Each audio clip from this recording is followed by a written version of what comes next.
Olá, tudo bem? Terceiro ano. Estamos iniciando mais um semestre, o segundo semestre do ano de 2020. Antes de iniciar as atividades de revisão do segundo semestre, que é a revisão de todo o ensino médio voltado para a matéria de geografia, nós iremos usar 2 aulas para fazer uma revisão daquilo que foi explicado, comentado na apostila número 1 e na apostila número 2 no primeiro semestre de 2020. E essas perguntas são perguntas baseadas em habilidades que o Enem propõe para o candidato. Então nós vamos, com algumas perguntas, nós vamos fazer algumas revisões voltada principalmente nessa primeira aula, nessa primeira parte, relacionado à apostila número 1. E na parte número 2, nós vamos continuar a revisão só com a apostila número 2, que é sobre as outras regiões brasileiras. Nesse vídeo, nessa aula de hoje, nós vamos falar sobre o módulo 1, sobre organização e desenvolvimento do Estado brasileiro. Vamos falar sobre o módulo número 2, sobre aspectos demográficos e movimentos migratórios. Vamos também comentar sobre o módulo 3 e o módulo 4, sobre o Brasil, focalizando a região norte no módulo 3 e a região nordeste no módulo número 4. Então, nesse vídeo de hoje, vamos trabalhar com essas habilidades propostas pelo Enem. Espero que você tenha um recesso escolar bem gostoso, bem tranquilo, e estamos iniciando essa semana com a semana de revisão. Ao iniciar o mês de agosto, sim, aí o mês de agosto nós vamos começar com as propostas da apostila, que é aquelas 4 apostilas no segundo semestre de 2020, que é a revisão no geral. Então, portanto, nessa semana nós não teremos nenhuma atividade para ser postada na plataforma do eClass. Só vamos ter essas atividades de consulta através das perguntas e habilidades propostas pelo Enem. Gostaria que você abrisse a sua apostila número 1 e acompanhasse a aula de hoje. Vamos pedir a presença de Jesus através de uma oração. Obrigado a Deus pelas bênçãos concedidas a cada um de nós. Muito obrigado pelo recesso escolar que nos concedeu e ao ter esse dia, esse momento, essa aula, que o Senhor possa estar presente, nos iluminando para entendimento do conteúdo. Estenda essas bênçãos aos seus queridos alunos da turma 131 e venha estar presente conosco nesse momento, em teu nome que te pedimos, em Jesus Cristo, nosso Salvador. Amém.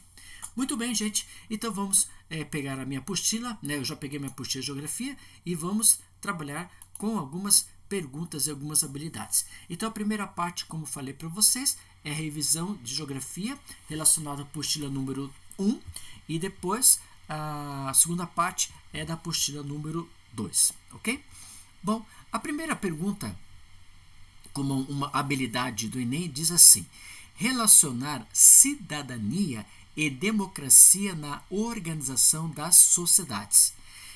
E nós podemos encontrar a resposta dessa pergunta no nosso módulo número 1, que é a Organização e Desenvolvimento do Estado Brasileiro, que podemos encontrar lá na página número 2 até a página número 4. 2 a 4 nós podemos tirar algumas respostas voltadas a essa questão.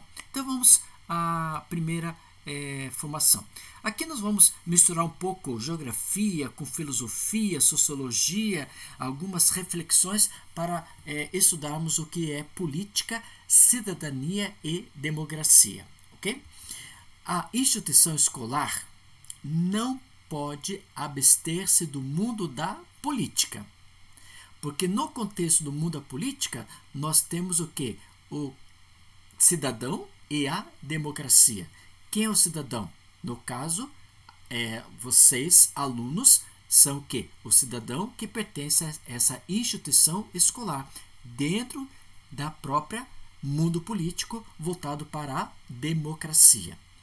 Essas palavras e ações se aproximam. Quais são as palavras e ações que se aproximam? Cidadania e democracia. Numa instituição escolar, nós temos que ter o conjunto alunos, professores, que são a cidadania e a democracia no mundo da política voltado para a instituição escolar. Colocando os conhecimentos de política, né, como diz ali, polis é uma palavra grega que significa cidade. E cidadania se fundamenta em uma expressão latina correspondente a civitatem.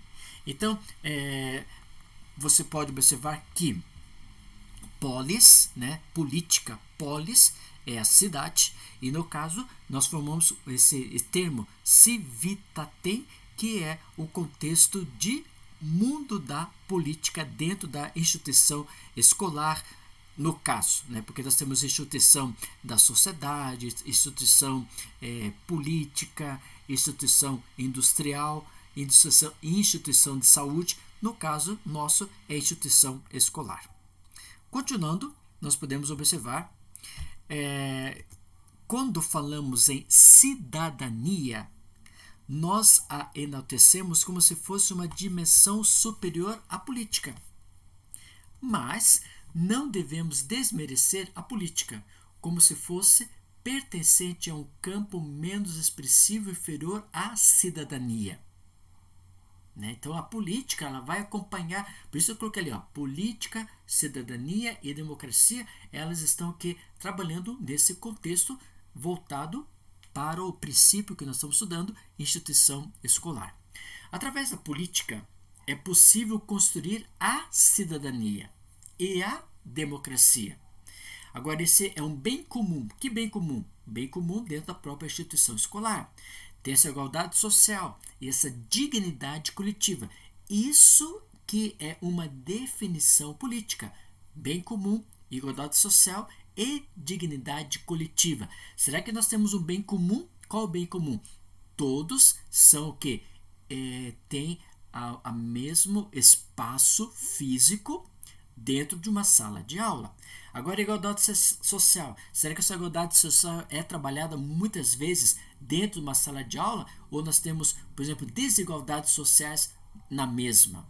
E essa dignidade coletiva. Então, esses três termos que fazem a definição política, muitas vezes no contexto da teoria, mas muitas vezes na proposta da praticidade, muitas vezes isso não acontece. Continuando dizendo, diz o seguinte: e nesse sentido a cidadania e a democracia se revigoram e se reinventam. Cada vez vai melhorando essa estrutura. Por exemplo, quando falamos sobre a pandemia, muitas pessoas falam assim, como é que vai ser a escola? Como é que vai ser a instituição escolar? Então nós tivemos que reinventar. Saímos de uma sala de aula, chegamos para a nossa casa, nosso home office, o home school, e estamos estudando nesse home school, e através desse estudo você assiste vídeos gravados pelos professores, que era uma coisa que é uma coisa nova, e também através de aulas, através de conferências. Então vai tendo o processo da reinvenção. Isso também parte na questão política, cidadania e democracia. Esse autor, Boff, um filósofo, ele diz assim, né, voltando a essa questão de política, cidadania e democracia, ele fala o seguinte, no seu texto que está entre aspas: o ser humano é um ser de participação. Nós participamos do contexto. Um ator social, um sujeito histórico, um sujeito coletivo, um sujeito de construção, um sujeito de relações sociais, um sujeito que são iguais, justos, livres e fraternos, possíveis dentro de determinações, condições históricas e sociais.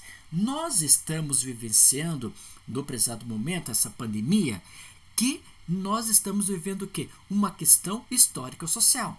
Como eram as aulas do terceiro ano no mês de fevereiro e março, quando eram aulas presenciais, né? Aquele conjunto de 70 alunos, né? Exposto num auditório do terceiro ano. Agora, cada um se reinventando, cada um no seu próprio espaço, no seu home school. E aí nos diz ainda, esse texto ele é bem grande, relacionado à reflexão, o conhecimento social e o desenvolvimento político são que dois aspectos que cada vez mais vêm se desvendando como instrumento de emancipação e autonomia do cidadão, no qual o construtor e o reconstrutor das realidades. Aí, ao pensarmos a democracia unicamente como ideal de igualdade, acabamos por aniquilar muitas vezes a liberdade. E existe um grande perigo, em conceber todos os indivíduos como iguais, pois excluiremos o direito democrático da diferença, a possibilidade de pensar de maneira diferente e de ser diferente dentro do seu contexto, sem perder a liberdade, conforme o primeiro ponto ali. Acabamos por aniquilar a liberdade, porque muitas vezes temos pensamentos diferentes e às vezes acabamos com essa liberdade, esse contexto de cidadania. Ao falarmos em democracia na escola, dentro da própria instituição, devemos ao mesmo tempo reconhecer a diferença de papéis sociais e buscar aqueles aspectos em que todos os membros da comunidade escolar têm o mesmo direito. Qual que são os papéis sociais? O papel do social do aluno é estudar, é preparar para o Enem, preparar para o vestibular. Agora, o papel do professor é transmitir esse conhecimento, ser esse tutor do conhecimento para o aluno. Dentro da instituição escolar, temos que ter respeito à hierarquia. Hierarquia seria o quê? O diretor, a coordenação, a supervisão, os professores, os alunos, o trato com a urbanidade, os colegas, essa cidadania entre, com licença, bom dia, boa tarde, boa noite, entre os próprios alunos, entre os próprios professores, entre professor e aluno e administração, configuram a igualdade de direitos, que, por sua vez, consideram a cidadania. Então, a instituição escolar tem que ter o quê? Esse respeito à hierarquia. Temos que respeitar a hierarquia. Vocês, alunos, entre vocês, muitas vezes, respeito entre vocês, Agora, passando dessa hierarquia para o professor, subindo mais um degrau, eu vou ter uma hierarquia que o professor já tem conhecimento, tem experiência vivenciada no conteúdo. Agora eu tenho uma outra hierarquia, a própria administração escolar. Continuando, a educação para a cidadania é componente fundamental da democracia, e a instituição escolar deve contemplar no seu projeto educacional o quê? A vontade, a intenção de ser escola, que trabalhe com os ideais da cidadania. E, portanto, essas ações isoladas de uma outra área ou grupo talvez não tenham força de mobilização para iniciar, realizar e dar autonomia ao projeto de uma escola cidadã. Daqui, quando você é um cidadão, um político, um democrático dentro da instituição escolar, você futuramente, quando estiver lá fora, você vai respeitar o Estado, você vai respeitar o governo, conforme nós vimos na página 2 e 3 da sua apostila. E aí você vai ter esses sistemas de governos, tais como presidencialismo, parlamentarismo, isso tudo porque você teve uma base de ensino através da própria instituição escolar. Continuando, e aí alguns autores colocam assim, Amarildo Vieira de Souza: é preciso que a cidadania do outro seja a preocupação de cada um. A cidadania é pessoal, intransferível. Ninguém terá mais se o outro tiver menos. Eu li esse texto porque é configurado pelo autor Amarildo Vieira de Souza. Necessitamos todos nós do quê? De exercer a cidadania. E a cidadania, finalizando, é a coragem de compartilhar dos esforços em instituir uma sociedade livre, justa e solitária, conforme a própria Constituição, que nós estudamos com vocês, essa Constituição lá na página número 3 da sua apostila, falando sobre o contexto da Constituição, quantas constituições o Brasil passou nessa configuração. E aí, com isso nós finalizamos a primeira questão de habilidade. Levamos quase 15 minutos para responder essa pergunta. A segunda pergunta diz assim: analisar diferentes processos de produção ou circulação de riquezas e suas implicações socioespaciais. Ainda estamos continuando na apostila número 1 do módulo 1, tá? Então vamos responder essa questão. E aí eu coloquei assim, olha, em 1500 até 1815, colônia. Depois tivemos o Reino Unido, que até foi em 1822. Depois o Império do Brasil, primeiro período de Dom Pedro I até 7 de abril de 1831. Depois tivemos o Império voltado para a regência, 23 de 7 de 1840. Aí, essa regência entre Dom Pedro I e Dom Pedro II, por causa como Dom Pedro II era de menor, ainda teve essa regência nesse espaço. Isso se viu no contexto histórico. E aí, ele vai de 23 de julho de 1840 até dia 15 de 11 de 1889.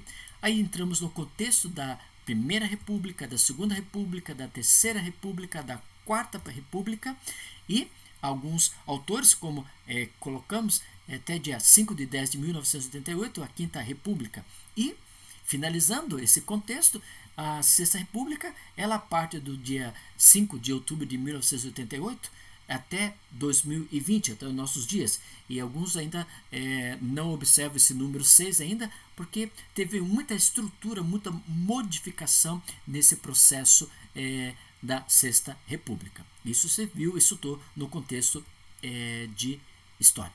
Mas nós podemos observar lá na página do seu livro relacionado à página número 10 da apostila número 1 do módulo número 1, o Brasil colônia de 1500 a 1530. Nesse período, o Brasil nós não tivemos nenhum processo de industrialização.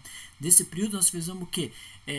A população que estava aqui era a população indígena, e depois, com a entrada dos portugueses, os brancos, nós tivemos o quê? Só o contexto voltado para a exploração dos produtos internos, como pau-brasil, ouro, cana-de-açúcar.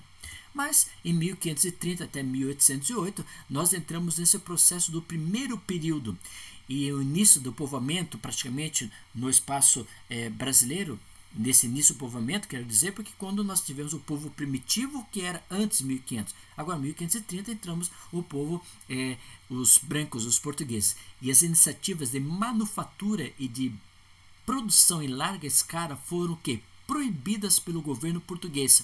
Só eram permitidas a manufatura de tecidos rústicos para os escravos e a produção de fios, calçados e vasilhames.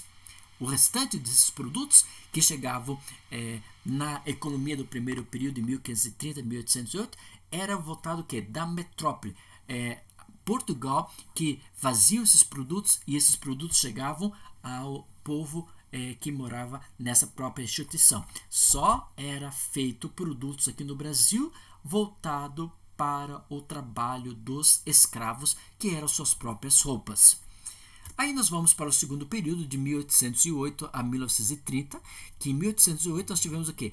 Com a chegada da família real no Brasil, foi decretada a abertura do quê? Dos portos.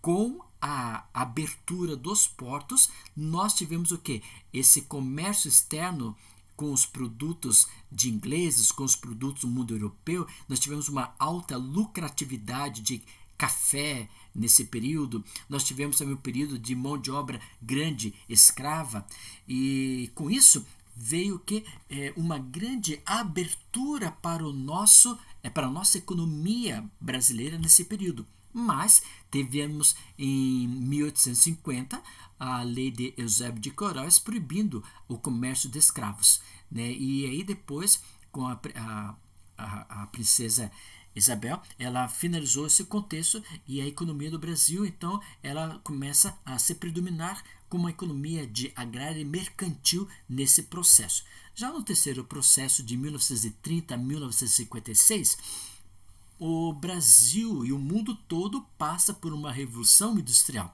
E devido aos fatores externos e internos, esse foi uma fase fundamental para a estruturação do setor industrial brasileiro. E o fim da Segunda Guerra Mundial, e com o final da Revolução de 1930, o início do governo de Getúlio Vargas, possibilitar o quê? Altos investimentos na indústria. Entre elas, nós tivemos, nesse período do terceiro período, tivemos o Conselho Nacional do Petróleo, que foi em 1938. Nós tivemos a Companhia Siderúrgica Nacional em 1941. Nós tivemos a Companhia Vale do Rio Doce, elaborada em 1943, e a Companhia Hidrelétrica do São Francisco em 1945. E na era Vargas, a implantação do parque industrial no Brasil se caracterizou pela substituição da matéria-prima importada pela nacional e pela implantação de indústrias com capital e tecnologias nacionais. Então, nesse terceiro período, voltando, o primeiro período foi um período que foi fechado a economia para o mundo. O segundo período foi aberto. O terceiro período, no período de Getúlio Vargas, a economia é totalmente interna, sem ter o favorecimento da economia externa. No quarto período, de 1956 até 2020, isso vai ter uma estrutura muito grande, com a entrada do governo de Juscelino Kubitschek em 1956.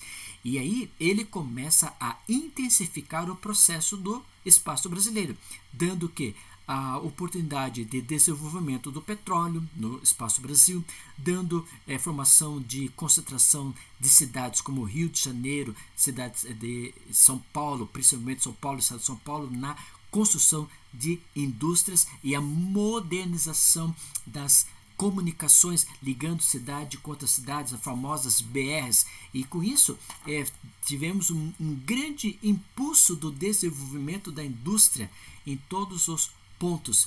E aí nós tivemos um grande crescimento no período do Juscelino Kubitschek. Logicamente, com os atuais governos que nós temos, os governos eles estão abrindo esse espaço para que a economia possa crescer. E, focalizando no mundo todo, nós vamos ter três grandes grupos, como você sabe muito bem. Primeiro, o grupo de países ricos a nível industrial. O segundo grupo, países emergentes a nível industrial. E terceiro, grupo, países pobres a nível industrial. E nós, o Brasil, estamos focalizados nesse grupo emergentes. Um grande crescimento na estrutura brasileira, ok? A outra questão nós podemos observar e abrir lá na página número 17, que é sobre os aspectos demográficos e movimentos migratórios da página 17 do módulo D2 da apostila número 1. E a pergunta diz assim: analisar a ação dos estados nacionais no que se refere à dinâmica dos fluxos populacionais e no enfrentamento de problemas de ordem econômico e social. Então, nós podemos observar que na Constituição, na formação do povo brasileiro, nós tivemos a presença de índios. Também nós tivemos a presença de brancos, os portugueses. Tivemos a presença de negros no trabalho escravos e tivemos a presença de amarelos, os asiáticos. E aí, essa miscigenação, que é o cruzamento entre as etnias, que resultaram em indivíduos com características híbridas. E aí podemos ver essa miscigenação no espaço fundamental brasileiro. Temos o mulato, que é o mestiço de branco com negro. Temos o caboclo, que é o mestiço de branco com o índio, e o cafuso, o mestiço de negro com o índio. E com isso nós tivemos esse crescimento, esse processo. E todo esse processo do crescimento populacional, ele é retratado no censo. E o censo é observado pelo IBGE para observar o crescimento do aspecto populacional. Então, desde o primeiro censo realizado no Brasil até a atualidade, podemos classificar o crescimento da população brasileira em três grandes períodos. O primeiro período foi de 1872, que foi o primeiro censo praticamente realizado no Brasil, até 1940, que foi o quê? Um crescimento lento da população. Apesar das altas taxas de natalidade, os índices de mortalidade eram o quê? Elevados. Ou seja, nós não tivemos esse crescimento lento. Por que é chamado de crescimento lento? Porque quanto mais nascia pessoas, também muitas pessoas morriam ao mesmo tempo, devido às questões de doenças, não ter vacinações, não ter médicos especialistas para determinadas áreas de saúde e pela infraestrutura, não ter água tratada, rede de esgoto, esses itens relacionados à saúde, é que esse crescimento, esse período foi um crescimento lento. Agora, no segundo período, de 1950 até 1980, foi um crescimento que acelerado. Paralelamente aos processos de urbanização do país, a população foi beneficiada com melhorias nas condições sanitárias, avanços na medicina, fatores que reduziram o índice de mortalidade. E a política adotada no governo de Getúlio Vargas contribuiu para a explosão demográfica, pois a necessidade de mão de obra barata induziu o governo à criação de benefícios sociais que favoreceram o aumento da natalidade. Então, no segundo período, o crescimento foi acelerado, principalmente pela questão da saúde, que foi favorável, tendo condições para que eu tivesse boa formação da sociedade. E também o auxílio do governo Getúlio Vargas, que favoreceu e incentivou o crescimento da taxa de natalidade para futuramente ser uma mão de obra adulta. Já no terceiro período, de 1991 até 2020, esse crescimento vai provocando o que nós chamamos desaceleração. As crises econômicas brasileiras levaram à diminuição da renda e ao desemprego, provocando a redução do crescimento vegetativo. E com isso vai diminuindo essa estrutura. Você, por exemplo, no segundo período, no período do Getúlio Vargas, que nós podemos colocar nesse contexto, podemos observar que tivemos o governo de Getúlio Vargas incentivava o crescimento populacional para ter mão de obra barata. E agora, já no terceiro período, as famílias vão reduzindo devido ao salário, devido às condições mais caras, as habitações são mais caras comparada ao segundo período. Então, com isso, nós tivemos essa diminuição.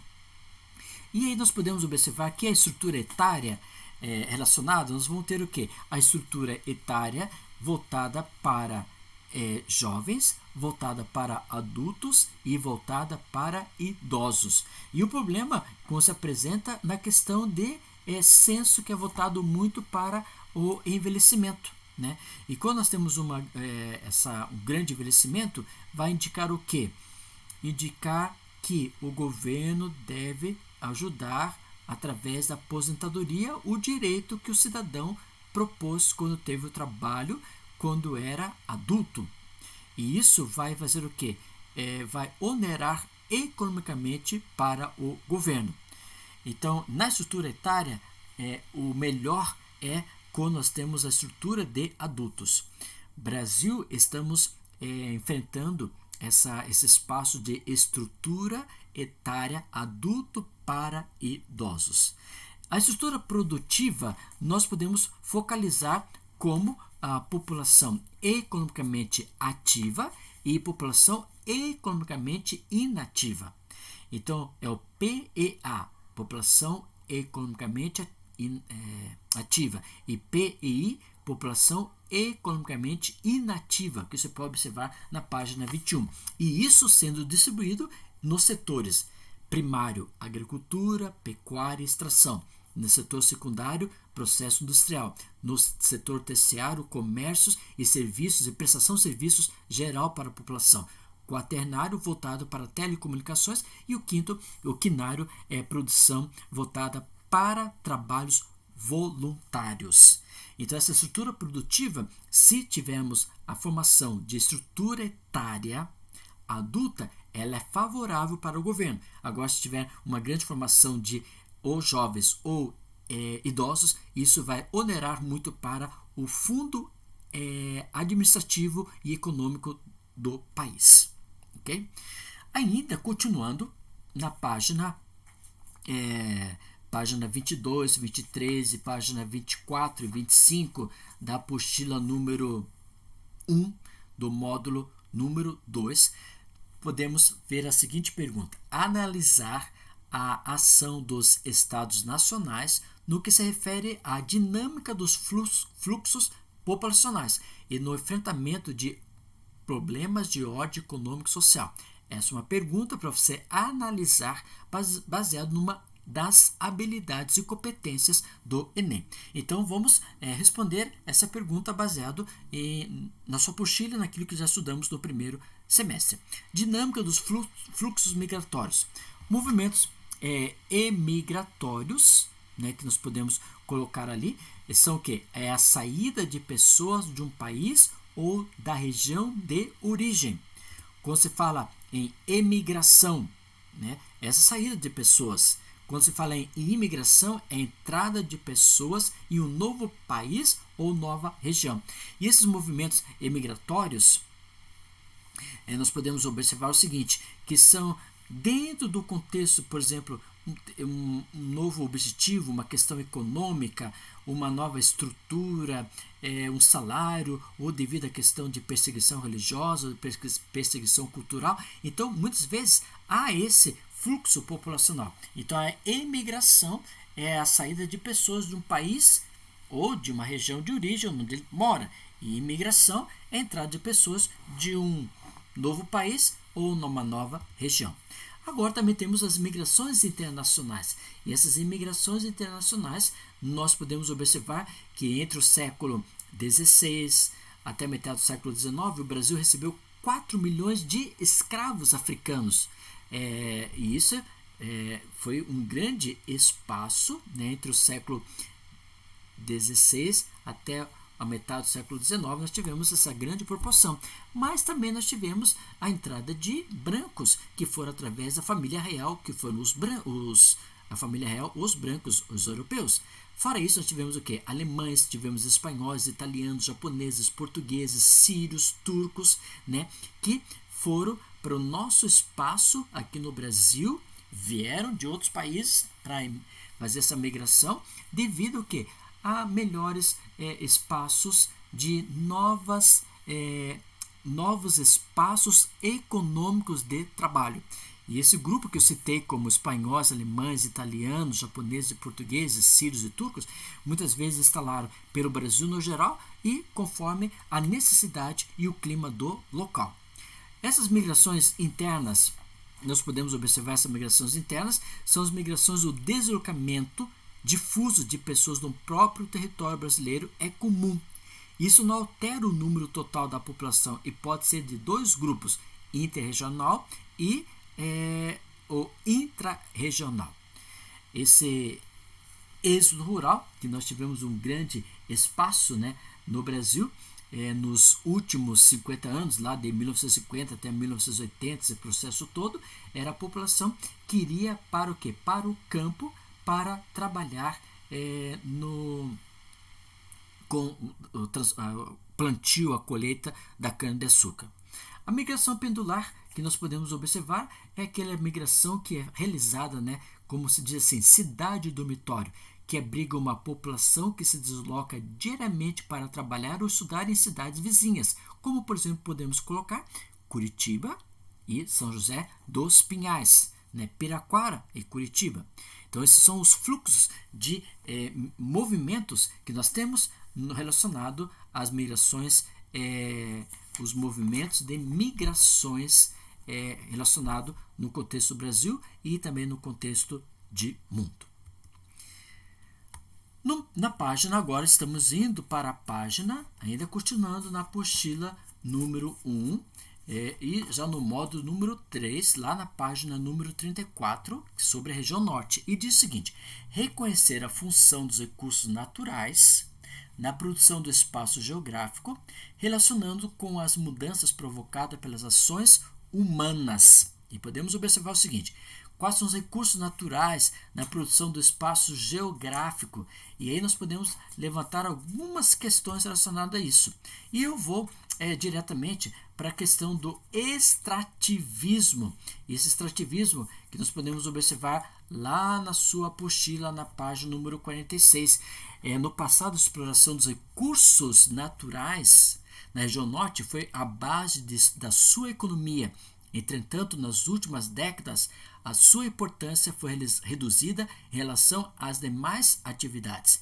Então, esse extrativismo foi extrativismo animal, extrativismo vegetal, extrativismo mineral em grande quantidade e que era enviado para os países, e que são enviados até hoje, para os países ricos, nós enviando matéria-prima para esses países.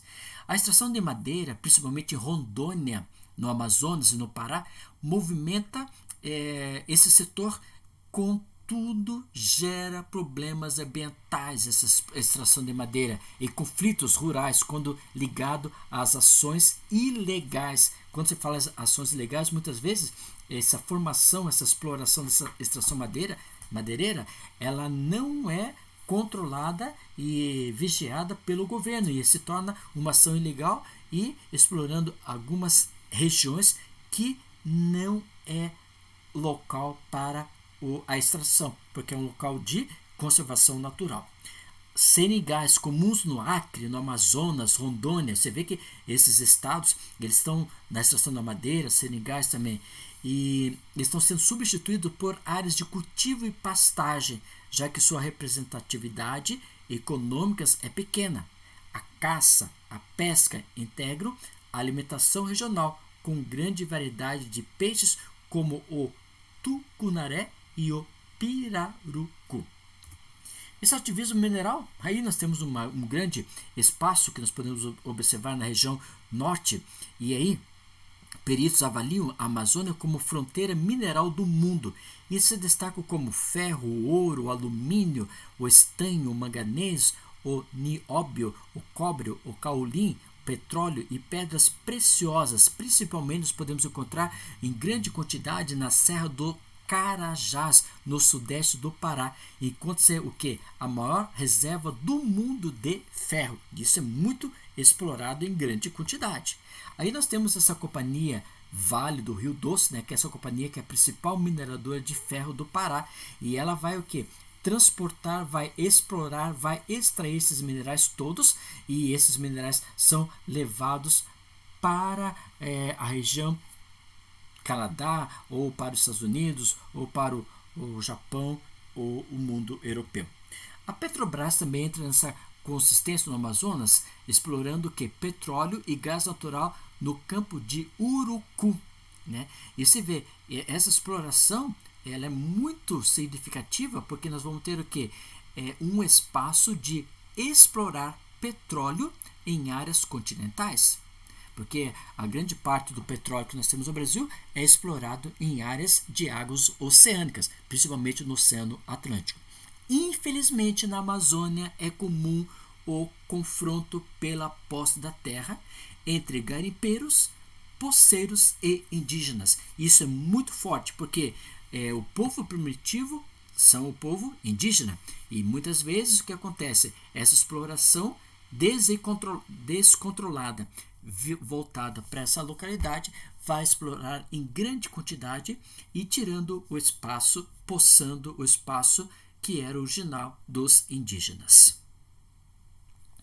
Na página, no módulo 3 ainda, Brasil Região Norte, avaliar criticamente conflitos culturais, sociais, políticos, econômicos ou ambientais ao longo da história. E nós podemos colocar o seguinte, como já foi citado anteriormente no slide anterior.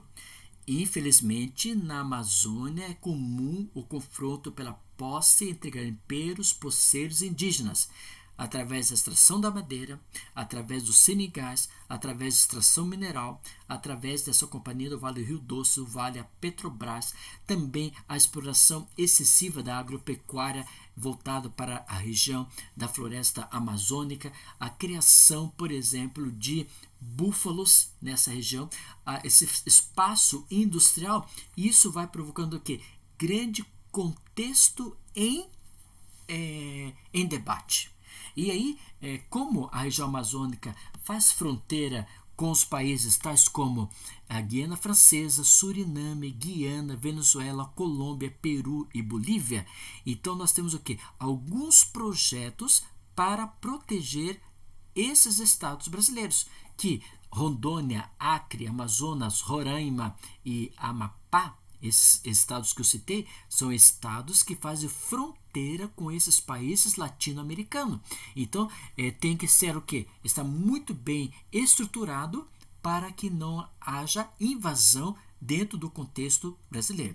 E aí foi criado alguns projetos, tais como o Projeto Calha Norte, foi criado em 1985 durante o governo de José Sarney. E o objetivo era o quê? Fiscalizar a região ao norte da calha dos rios Solimões e Amazonas e proteger, os países, os estados relacionados a esses países vizinhos, como a Guiana Francesa, Suriname, a Guiana Venezuela e a Colômbia. O projeto CIVAM é o monitoramento do norte, foi modernizado com o desenvolvimento do CIVAM. O que significa CIVAM? Sistema de Vigilância da Amazônia. E aí vai estar o quê? Através de satélites, ele vai configurar o espaço amazônico, vai ver as ocupações indígenas, vai ver as áreas desmatadas, vai ter o controle de aeronaves e demais dinâmicas naturais do local. Então, através do projeto CIVAM, que é o projeto de bem estruturado, vai controlar esses espaços, principalmente na floresta amazônica. O Plano Cobra, no ano de 2000, em parceria com a Colômbia, surgiu o Plano Cobra, a composição Colômbia e Brasil, dando ao projeto a proposta Cobra. E a proposta envolvia a integração das polícias federais brasileira e a colombiana na destruição de pistas de pouso clandestinos na Amazônia e na identificação de laboratórios de refino de pasta de coca. E com isso aí o que acontece?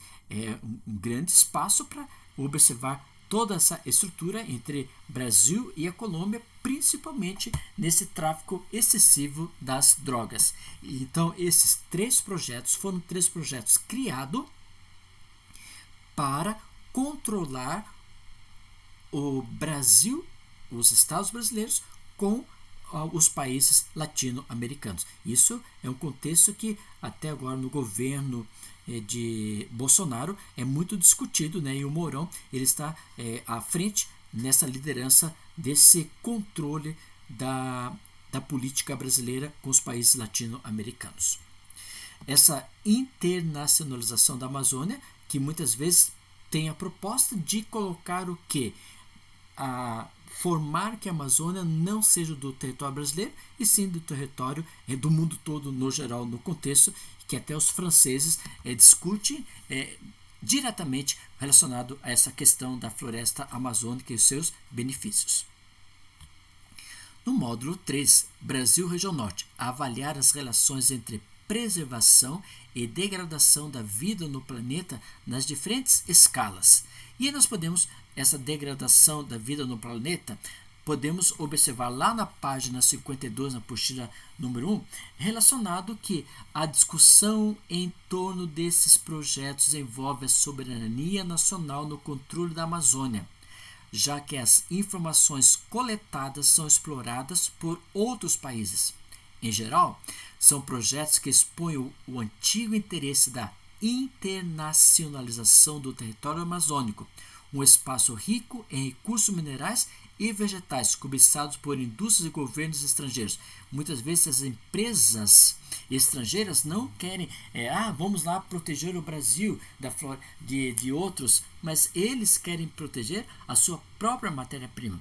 Outras propostas políticas de controle internacional das áreas da região norte fracassaram nas últimas décadas. Entretanto, existe uma ameaça real e relativamente sutil do domínio econômico sob a forma de falsas organizações não governamentais, latifundiárias, estrangeiros ilegais e grupos de biopirataria.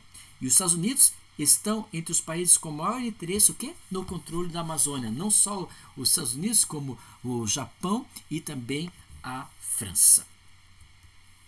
Isso no contexto que nós comentamos, essa internacionalização, formando essa floresta amazônica, esse espaço amazônica para a mão dos norte-americanos, para a mão dos franceses, para a mão dos japoneses. E se nós não tivermos essa política bem pautada, podemos perder esse contexto para esses países ricos e desenvolvidos.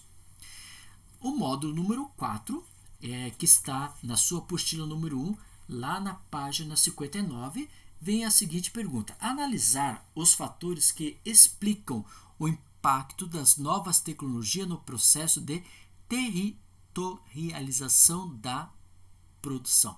E algumas situações nós podemos observar relacionado, por exemplo, lá na página 70 da sua apostila, número 1, relacionado, por exemplo, à agropecuária, né? E a agropecuária nós podemos observar que essa agropecuária ela vai ter, por exemplo, em cada espaço a exploração de um determinado produto. Então podemos encontrar criação da pecuária bovina, podemos encontrar a criação de caprinos, a criação de acininos, e podemos observar em grande composição agora alguns produtos que são comercializáveis, como a cana-de-açúcar, a soja, algodão, milho, feijão, castanha de caju, coco, sisal, e também nós temos essa cana-de-açúcar que é voltada exclusivamente para a produção do etanol e do açúcar, e temos também nas margens do Rio São Francisco a fruticultura, que são voltados exclusivamente para o mercado externo, ou seja, aquilo que é produzido na região Nordeste. Ela é muito voltada para o mundo da exportação. Fontes de energias também nós podemos observar, por exemplo, o Rio São Francisco, a hidrelétrica de Paulo Afonso, quanto que é explorado essa região para fornecer energia para todo o Nordeste. Também na questão industrial, as indústrias foram modificando sua própria estrutura local do meio ambiente para a construção física das indústrias, focalizando indústrias de bens de consumo, indústrias de alimentícia, indústria têxtil, indústria de calçados, né, que vão formando esse espaço, sendo que indústrias que eram indústrias focalizadas, originadas da região sudeste e foram para a região nordeste, devido ao quê? Que a região nordeste não estava cobrando impostos. Então nós tivemos aqui essa desconcentração industrial da região sudeste para a região nordeste, e com isso tiveram o quê? Que trabalhar com o meio ambiente e reestruturando o espaço físico para o grande capital. Na página, agora ainda continuando no módulo 4 sobre a região Nordeste, identificar, e nós podemos ver essa resposta, que ela está baseada lá na página número 68 da sua apostila, ou também se pode encontrar na página 64, identificar as razões da perenidade do São Francisco ao longo do seu curso. E aqui nós podemos observar alguns autores estudando sobre o Rio São Francisco, que podemos colocar o seguinte: olha só, aqui você vê todo o processo do Rio São Francisco, aonde o Rio São Francisco nasce, aqui na região central de Minas Gerais. Ele vai indo, né, entrando aqui no estado da Bahia, na região Nordeste, depois ele deságua aqui entre Sergipe e Alagoas. Então, nessa região toda aqui, por onde vai passando, ela vai ser aqui, ó. Aqui é a origem do Rio São Francisco através do lençol freático. Depois, com o passar do tempo, indo para lá para cá, tá chegando até aqui, tá no Oceano Atlântico, nós vamos ter o quê? Concentração de água das chuvas. E ele é considerado um rio perene. E hoje, como se apresenta o Rio São Francisco? Então, nós podemos colocar o seguinte: a cada dia aumenta as evidências de que a sangria do Rio São Francisco progride a passos largos. Por quê? A margem direita e a margem esquerda do Rio São Francisco é voltado para as atividades de agricultura, voltado para o processo fruticultura, voltado para as indústrias e voltado para a energia hidrelétrica. E com isso, o que acontece? Todos os produtos são voltados para o mundo externo. E as estatísticas, através da Companhia Hidrelétrica do São Francisco, apontam que Sobradinho, como você sabe muito bem, é uma das principais usinas hidrelétricas que nós temos, por exemplo, nessa região nordestina, né? E também nós temos o Paulo Afonso nesse espaço. E isso vai o quê? Acumular todo esse processo no contexto do volume histórico. E o que se fala é que para tirar o rio desse estado agonizante é preciso o quê? Chover. Chove na região sudeste, mas no nordeste, para o interior, é impossível, conforme nós mostramos no mapa, devido ao próprio clima.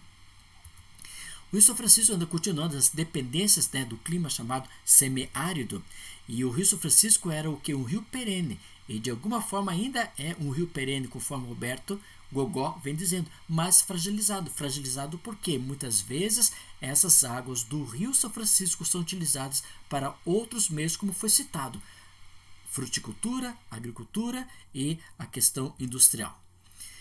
Além do mais que, então, em 30 anos, né, se não cuidar, porque está sendo puxado, entre aspas, não cuida dos seus mananciais, não cuida dos seus aquíferos, não cuida de suas matas ciliares, não cuida dos seus afluentes, e a depredação do Cerrado brasileiro são pontos que favorecem que um dia a água do Rio São Francisco poderá terminar. Continuando, nós podemos colocar que o Rio São Francisco, como foi dito, é perene e cada vez mais fragilizado, devido ao quê? Excessiva de chuvas permanentes, ou seja, aos poucos, contando aqui nesse vermelho que eu coloquei grifado vermelho, excessiva das chuvas permanentemente, porque pouca chuva está ocorrendo nessa localidade, e se tem pouca chuva, o rio vai logo se tornar um rio temporário. Agora, nós podemos observar o seguinte, que sobretudo esse rio ele é muito utilizado para irrigação, agricultura e pecuária, né? E esses projetos de calha central, transferir o rio para o interior do Nordeste, isso vai diminuindo as águas do próprio Rio São Francisco. Nesse projeto aí, Juazeiro Petrolina, onde vão ter o espaço de áreas de irrigação, como o cultivo da manga, uva, né, para o vinho, e muitas vezes os produtos que são cultivados não ficam no Brasil e sim é voltado para o mundo externo, principalmente o mundo europeu. Né? E no governo do Fernando Henrique, ele teve essa ideia de colocar essa água mais para o interior. Esse projeto, como tem o projeto Canal do Sertão, vai acabar com a ideia do Rio São Francisco futuramente, porque as águas não tem água suficiente vindo através das chuvas para o mesmo. Com relação à transposição de água do São Francisco para o Nordeste setentrional, eu não sei a razão de tanta polêmica. Por que tanta polêmica? Porque cada vez mais eu indo para o interior, né, eu vou levar o que? Esse canal do Rio São Francisco, e como vai ser então, por exemplo, a vazante do mesmo. Né? E esse autor ele que coloca a transposição desse Nordeste relacionado ao contexto setentrional. E aí nós podemos observar o seguinte, que trata-se de um detalhe de projeto que será de grande utilidade para as secas periódicas que ocorrem no Baixo São Francisco. A ideia é, por exemplo, através desses canais, construir áreas de tanques, reservas, lagos artificiais para conseguir amenizar a baixa do Rio São Francisco. Okay? Com isso, nós finalizamos a primeira parte do estudo da apostila número 1, referindo as questões voltadas exclusivamente de habilidades do próprio Enem. Que Deus possa abençoar vocês. Eu sei que foi uma aula longa, porque são respostas longas, tudo aquilo que foi produzido na apostila número 1. Vamos finalizar através de uma oração. Que o Senhor Jesus Cristo possa estar presente com cada aluno, dando a eles a tua paz, o teu amor e o teu carinho. Muito obrigado por tudo, em teu nome que te pedimos, em Jesus Cristo, nosso Salvador. Amém. Na próxima aula, gente, nós vamos continuar esse estudo só com a apostila número 2, falando sobre as outras regiões brasileiras, que é sobre a região centro-oeste, sudeste, sul do espaço brasileiro. Muito obrigado pela sua atenção. Até a próxima vista. Tchau, tchau.